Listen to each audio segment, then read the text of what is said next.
Shalom, shalom, peuple de Dieu de Lubumbashi, joyeux Noël et bonne année à vous tous dans la maison de l'Éternel. Nous sommes dans la joie que l'Éternel nous ait aidés de traverser et de commencer 2021. Je prends cette opportunité pour vous présenter les vœux comme je l'ai déjà fait et vous présenter les thèmes de l'année, les thèmes que le Seigneur nous a inspirés pour notre communauté en cette année 2021 se trouve dans Néhémie chapitre 4 verset 17. La Bible dit: ceux qui bâtissaient la muraille et ceux qui portaient ou chargeaient les fardeaux, ils travaillaient d'une main et tenaient une arme de l'autre. C'est ça le thème de l'année. Nous l'avions simplifié en disant 2021. Donc le thème de 2021 est intitulé Travailler d'une main et tenir les armes spirituelles de l'autre. Voilà le thème. Travailler d'une main et tenir des armes spirituelles de l'autre.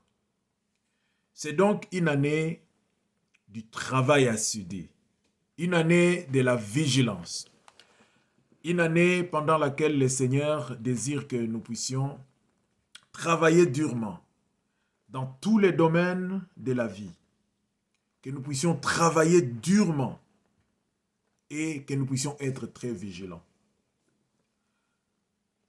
Savoir protéger ce qu'on a produit, savoir surveiller les ennemis potentiels, les ennemis et être prêt à agir. Parce que d'une main, vous devez avoir votre arme et de l'autre côté, vous devez être dans votre travail. Vous devez travailler durement tout en protégeant ce que vous êtes en train de produire. À tous les pasteurs et tous les prédicateurs de la Sainte Montagne Lubumbashi et de tous ceux qui peuvent écouter ce message, ceux de la Sainte Montagne, de partout où nous avons eu la grâce d'avoir les églises, nous disons que tous les paragraphes du chapitre du livre de Néhémie sont des sous-thèmes de cette année. Que cela vous inspire. Tout le paragraphe, tous les combats de Néhémie et comment il a réussi la mission. Que tout cela puisse vous aider à comprendre que le Seigneur, il veut vraiment que vous puissiez travailler de manière assidue. Dieu veut que vous puissiez travailler de manière efficace, que vous puissiez être persévérant dans le travail. C'est une année pendant laquelle vous devez être persévérant, déterminé à voir les produits finis de ce que vous êtes en train de faire. Ne vous découragez pas en cours de route et que personne ne vous décourage. Vous devez savoir une chose, sans la persévérance, vous ne produirez rien.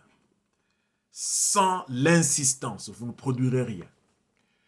Et l'Église n'ira jamais de l'avant sans la persistance, sans la protection de ce qu'on a déjà produit, sans la protection des brebis gagnées, sans l'affermissement des brebis gagnées, sans le fait de prendre soin, de protéger aussi spirituellement, de faire le suivi des brebis gagnées. C'est comme un enfant que vous avez mis au monde, tous les parents le savent. Si vous avez un bébé et vous ne prenez pas soin de lui, vous savez ce qui va arriver. Il va certainement rentrer chez Dieu. Il va rentrer certainement. Il va mourir. Il va mourir. Donc, nous avons une grande responsabilité. Vous devez savoir, dans ce livre-là de Néhémie, le chapitre 4, il y a des gens qui se sont organisés juste pour commencer à détruire l'œuvre que Néhémie était en train de faire. Néhémie ne les avait pas attaqués. Néhémie n'avait aucun problème avec eux. Mais ces gens-là, leur vision, si vous lisez très bien le chapitre 4, leur vision c'était: allons, détruisons l'œuvre qu'ils sont en train de faire Et ils sont même allés plus loin pour dire tuons-le. Donc il y a des gens qui, même si vous ne leur faites rien, ils auront toujours tendance à détruire les actions que vous êtes en train de faire. C'est saboteur des actions positives de votre vie. Mais aujourd'hui, l'Éternel veut que vous preniez conscience de cela. Et il y a un verset qui m'avait beaucoup intéressé dans ce chapitre 4, toujours que nous sommes en train d'exploiter. Lorsque les enfants d'Israël, lorsque ceux qui bâtissaient avec Néhémie avaient pris conscience de la présence des ennemis, qu'est-ce qu'ils ont fait? Ils ont commencé à construire. D'une main, ils avaient une arme et de l'autre côté, ils étaient en train de construire les murailles. La Bible dit, quand les ennemis ont vu ça, les ennemis ont fui. Les ennemis ont abandonné. Et la Bible dit, Dieu a intervenu comme ça et les ennemis ont laissé les dérangements qu'ils étaient en train de faire. C'est pour vous dire, chers fils, vous qui êtes là-bas à Lubumbashi, il y a des choses, si vous ne vous battez pas, si vous ne vous donnez pas sérieusement et si vous ne protégez pas ce que Dieu vous a produit, Dieu vous a donné, alors vous serez en train dans tous les domaines, protéger votre foyer, protéger vos enfants, protéger votre business, protéger la chorale, protéger les brebis, protéger l'église. Si vous ne protégez pas l'église, même les voleurs peuvent voler. Protégez l'église, soyez éveillés. Vous priez beaucoup, c'est bien. Priez, mais veillez aussi. Veillez. Parce que pendant que vous êtes en train de somnoler, il y a des gens qui sont en train de réfléchir. Qu'est-ce qu'il faut faire? À toutes les brebis de manière générale, au niveau de la Sainte Montagne, là-bas à Lubumbashi, j'aimerais dire ceci. Toute personne qu'on considère comme héritier, la Bible nous a montré que toute personne que Dieu avait considérée comme héritier de quelqu'un, surtout héritier des patriarches, ils avaient traversé des moments où ils devaient subir une humiliation, subir une transformation. Ils devaient travailler durement.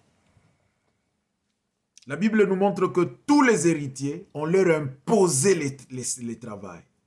Tous les héritiers, on leur imposé les travail. Je veux commencer par Jésus-Christ, notre modèle parfait. Jésus-Christ, Fils unique de Dieu, Roi des rois, Seigneur des seigneurs, l'Éternel lui avait imposé la souffrance. L'Éternel lui a imposé la souffrance. Il a porté la chair. Il devait s'humilier. Il a porté la croix. Il a accepté la mort. Tu ne peux pas faire des exploits si tu n'as pas la pensée de la souffrance. Je ne dis pas que tu vas échouer. Mais il faut savoir payer les prix. Beaucoup de gens ils pensent que ils vont continuer à avoir la manne tombée du ciel. Non, travaille durement. Et Dieu va passer par ton travail. Travaille durement. Deuxièmement, Adam, avant le péché bien-aimé, Dieu lui avait déjà dit cultiver et protège les jardins. Cultive et protège les jardins. Ça, ce sont des choses. C'est-à-dire, d'un côté, tu as les couteaux, de l'autre côté, tu as l'outil pour le travail. Bien-aimé, après le péché, Dieu lui a dit, maintenant, tu vas manger le pain avec beaucoup de sueur. En d'autres termes, quand tu augmentes, tu ajoutes le péché dans tes actions, tu augmentes toi-même ta souffrance. Faites donc très attention avec les actes que tu es en train de poser. Surtout quand tu poses des actes mauvais contre l'Église, c'est dangereux. Bien-aimé, Noé, alors que la Bible dit qu'il avait trouvé grâce, mais observez,